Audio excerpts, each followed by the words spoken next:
I gather that was botched. I'm not used to this electronic stuff. Okay, well, great. Okay, here we start again. I'm talking to you from Denver, Colorado. Not my usual home, but where I am this winter, trying to hide from the snow.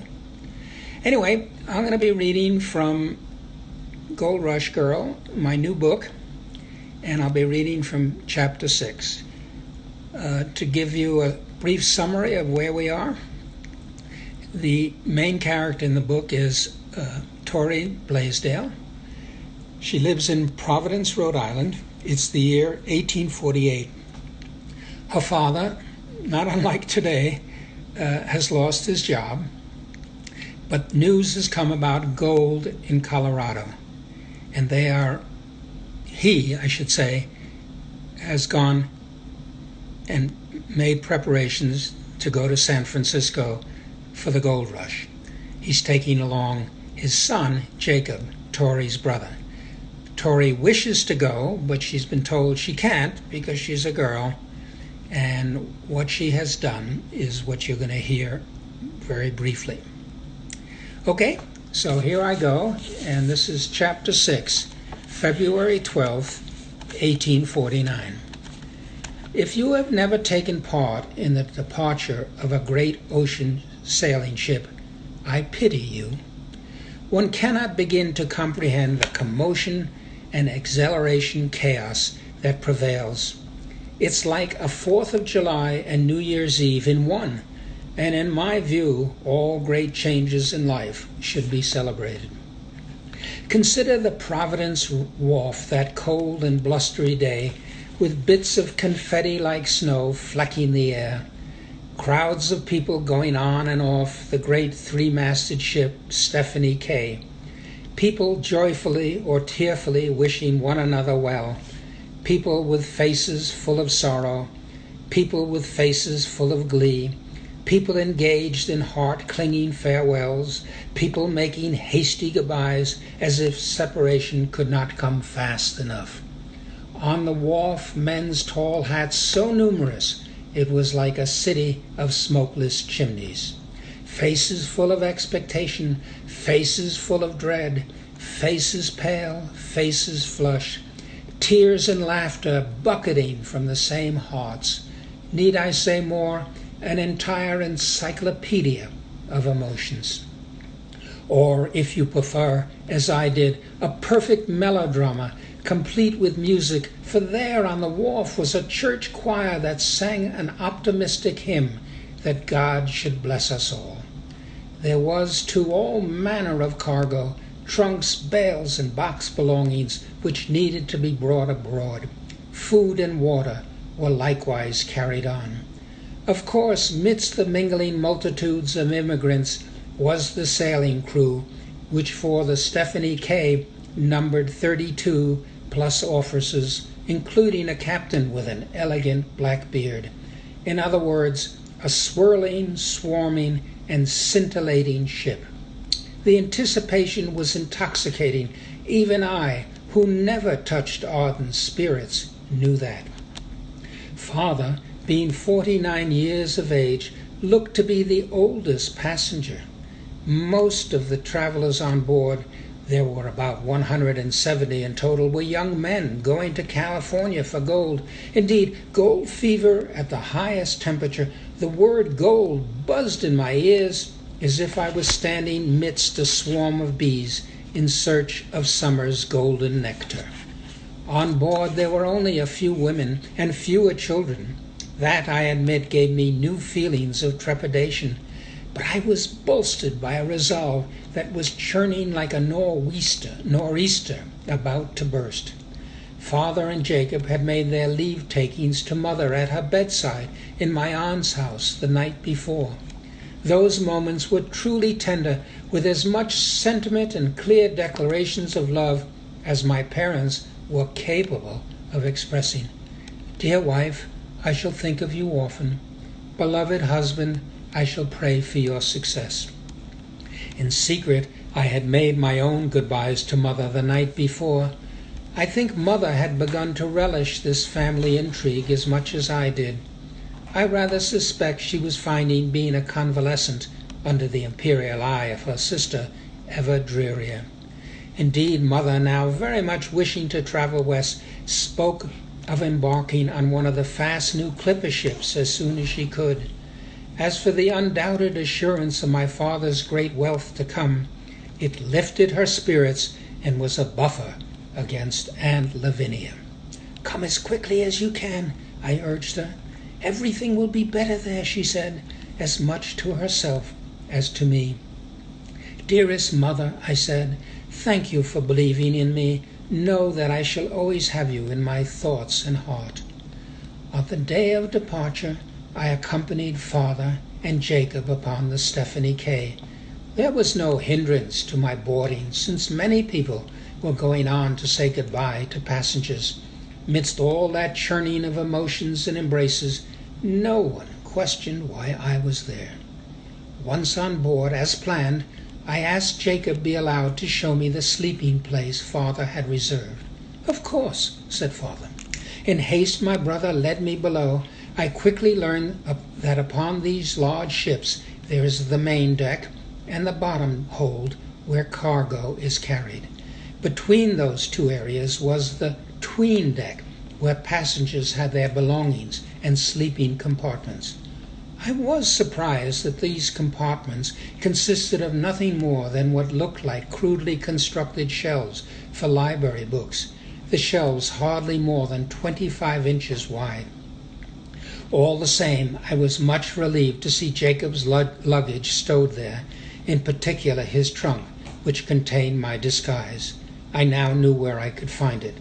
When Jacob and I saw the trunk, we exchanged self-assured, conspiratorial grins.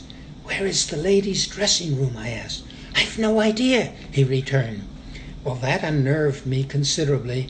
There was absolutely no time to pause and investigate, so we hastened back to the main deck. Once there, the three of us, Father, Jacob, and I, went to the gangway, where I spoke what I hoped sounded like heartfelt adieus to both Father and Jacob. As soon as that was accomplished, I walked down the gangplank to the wharf, turned back, and waved a flamboyant farewell. After they in turn saluted me, I took a few steps away. Immediately Jacob did as I instructed him. He pulled at Father's greatcoat and dragged him away to see some far corner of the great ship. Then came the most thrilling moment up to that time of my entire life. I rushed back onto the ship via the same footbridge. Once on board, I raced down to Jacob's berth. Had I not learned the way? But since I had not discovered where the women's quarters were, and with my heart beating like an uncaged bird, I had no choice but to open Jacob's trunk and withdraw from its bottom the clothing I had purchased. The 'tween deck was teeming with people, passengers, families, and crew bidding farewell. Thus it was that no one cared when I flung a blanket over myself.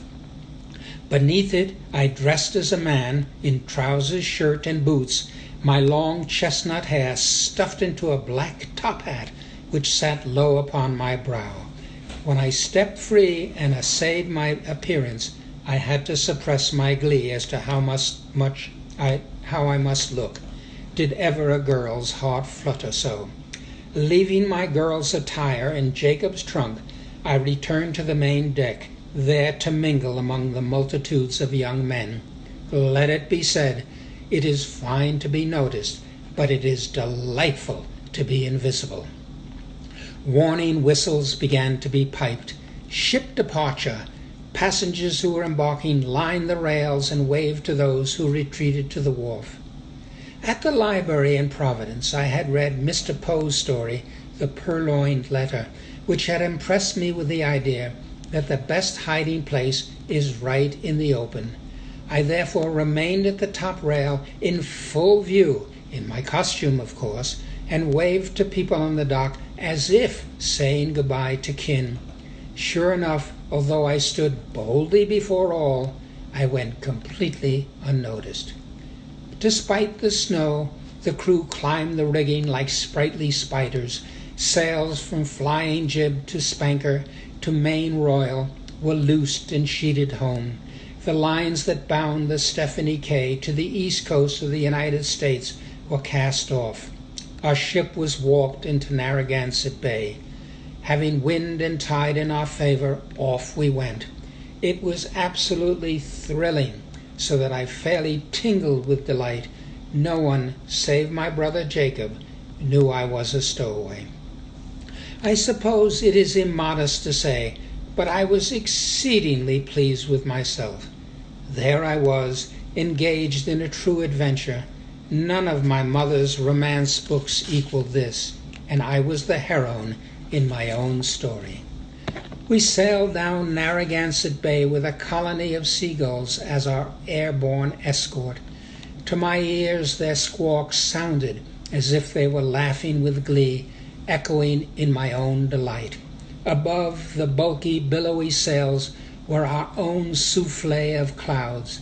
With the bay waters smack smooth, there was little in the way of disturbing movement. Shortly after we embarked, all passengers were called on deck, and the captain welcomed us by reading out his rules. You may easily imagine how impatient I was, but I had to stay in disguise until we were fully out to sea. Mind, I needed to hide for only the first 2 days of a 7-month voyage. It greatly helped that during those first days the ship was in a state of continual disarray, as passengers learned their way about. In addition, the Stephanie K was fairly packed with young men, a great many of whom were beardless youths, and since I did not look so different from them, I went unnoticed. To further support my ruse, I refrained from speaking, not wishing to reveal my feminine voice. Jacob and I had planned where and when to meet. At these appointed moments he brought not just a friendly face, but food, drink, and at our first meeting a blanket. Yes, I might have eaten at the common tables, but I preferred to take extra precautions. For me, the next 48 hours was the most challenging. We sailed down Narragansett Bay twixt Point Judith and Newport, and then out upon the awe-inspiring Atlantic Ocean. I slept those first 2 nights on deck, one among many sleepers. To be sure, I was cold, but I learned that if you are going to be a heroine in your own adventure, a certain amount of discomfort is obligatory. At last we reached the open sea. By day, oh, the sublime endless wonder of it! No land in sight, only ceaseless blue and white-capped foaming waves. Sails fluffed and snapped as the ship hissed and spanked through the wash. By night, a vast array of frozen stars. As we sailed, we pitched, bobbed, rolled, and yawed enough to make some people ill. Father was one of those, but I'm glad to report, not me. To the contrary, my healthy heart fairly swelled in an attempt to match the immensity of the ocean, a seemingly endless world. How shall I best express it? I loved myself for loving it all. If I could, I would have hugged the universe. After 2 days had passed, I met with Jacob. He managed to maneuver Father out of his berth, where he lay in seasick discomfort. Once he left, I once again ducked beneath a blanket, this time to change back into my young woman's attire. When I emerged, no one took particular notice of me, appearing as the girl I truly was, in modest trimmed bonnet and a full-length high-necked dress with wide sleeves at my wrists. I also wore Mother's red shawl. As if indifferent, but hardly so, I walked about the main deck until I spied Father standing by the bulwark rail, gazing out upon the sea, perhaps pondering the immense change in his life and in his unhappy belly. I paused, relishing the moment. Oh, such wonderful drama! When the curtain lifts, is it not delightful to be on center stage? "Sir," I called to him, "Mr. Blaisdell."